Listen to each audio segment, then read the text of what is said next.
કેશોદના બામણાસા ઘેડ ગામે 1.5 મહિના પહેલા થયેલ નિલેશ વાડિયા નામના યુવકની હત્યા થઈ હતી. પોલીસની ફેર તપાસમાં રિવિઝન દાખલ કરાતા આરોપીઓના 2 દિવસના રિમાન્ડ મંજૂર કર્યા હતા. કેશોદ પોલીસ તપાસ બાદ કોર્ટે રિમાન્ડ ના મંજૂર કરતા આરોપીઓને જેલ હવાલે કરાયા હતા.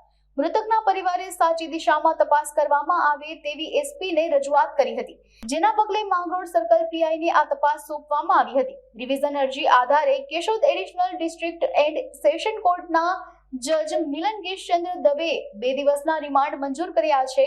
સરકારી વકીલની દલીલના આધારે જુદા જુદા મુદ્દે પૂછપરછ હાથ ધરવામાં આવી છે. કેશોદ પોલીસ સ્ટેશન ખાતે આજથી 2 માસ પહેલાં બામણાસા ઘેડ ગામે એક વ્યાજ વટાવનું એના અનુસંધાને જે મર્ડર થયેલું, જેમાં કેશોદ પોલીસ સ્ટેશને તાત્કાલિક ગુનો દાખલ કરી 4 આરોપીની ધરપકડ કરી હતી.